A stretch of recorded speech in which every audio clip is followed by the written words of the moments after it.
Welcome to the Real News Network. I'm Jessel Noor in Baltimore. The Obama administration is seeking over $2 billion and asking Congress for the ability to fast-track the deportation of children. That's all to deal with the recent influx of unaccompanied immigrant children into the country. More than 50,000 have been detained since October. That's about sevenfold of the same period last year. Speaking on ABC News, President Obama promised to deport undocumented youth crossing the U.S.-Mexico border. Our message absolutely is don't send your children unaccompanied on trains or through a bunch of smugglers. We don't even know how many of these kids don't make it and may have been waylaid into sex trafficking or killed because they fell off a train. We have no way of tracking that. So that is our direct message to the families in Central America. Do not send your children to the borders.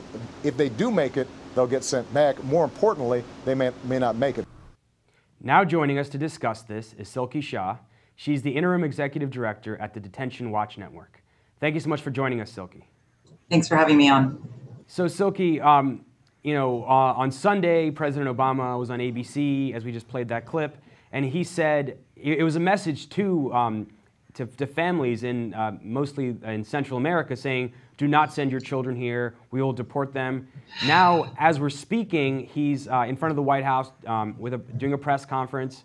He's going to ask Congress today for the legal authority to deport these unaccompanied children back to Central America without due process, some would argue. And he's also asking for $2 billion, and a lot of that will go to increased enforcement on the border. What's your response to his policies he's been laying out for the last few days?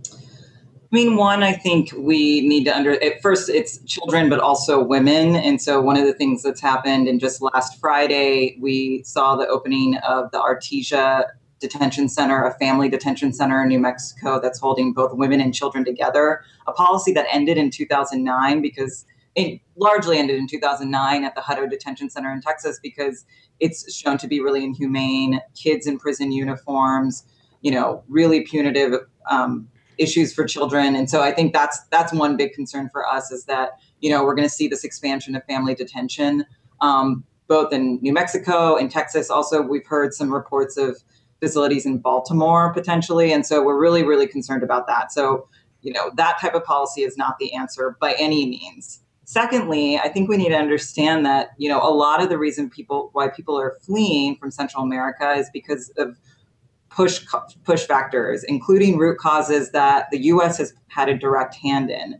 And so there's neoliberal policies like free trade agreements that have completely crippled the economies locally. And also the war on drugs that has funneled so much money into security forces that are in turn creating really violent situations in the region. And so there's a lot going on in the region that needs to be addressed, but it needs to be addressed by the U.S. because the U.S. has played a role in it. And that's a lot of the reason why people are coming. It is a dangerous situation. And the third thing I would say is that people need to, they're seeking refuge. We should not be treating this as an immigration issue, but as a refugee situation where people need refuge. The U.S. doesn't offer very much refugee aid, period, for the size of the country, for the GDP. It's minimal compared to other countries in the world. And I think what we should be doing is moving funds, as opposed to putting more money into enforcement, moving funds into refugee assistance to provide support for these families that are coming, that are fleeing persecution and violence in their communities. Now, the UN says that maybe more than half of these undocumented and unaccompanied youth coming into this country may fall under the definition of asylum seekers or refugees.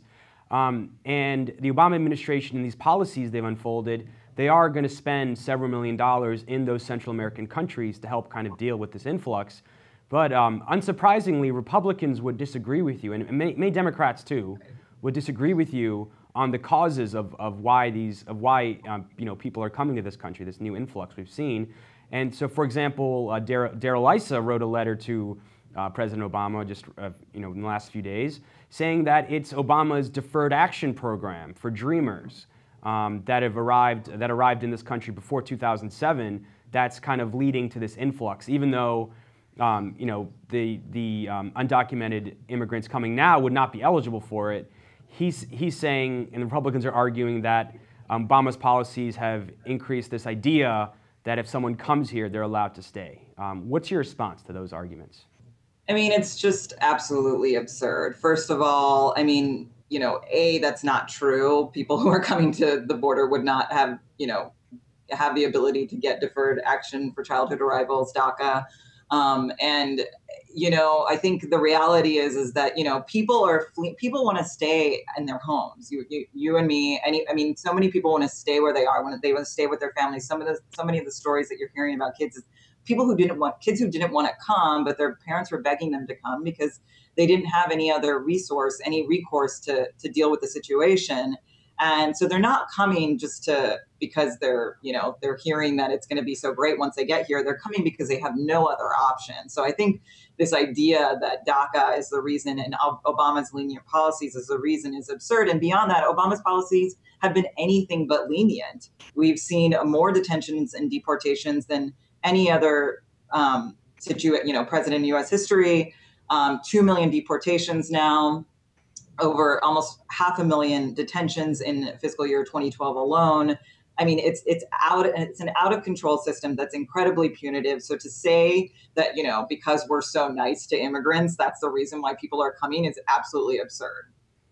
And finally, Silky, what are some common sense things the U.S. could do to deal with this influx and perhaps help help solve the reason why people are coming here in the first place? Well, to deal with in the immediate, we need to deal with the fact that people are coming and they need assistance. They need asylum, refuge. They shouldn't be held in detention centers. They shouldn't be deported immediately back to violent situations. They need some form of support, and we need as opposed to putting so much money into enforcement, we should funnel money into that. But secondly, I think we need to start addressing the root causes of migration. And a major concern is the war on drugs and the emphasis on incarceration and stopping drug traffickers. But in turn, this has sort of led to violent situations in the region. And really, studies have shown that harm reduction and stopping the demand for it is really what's going to change it, and not using models like incarceration and security forces in the region.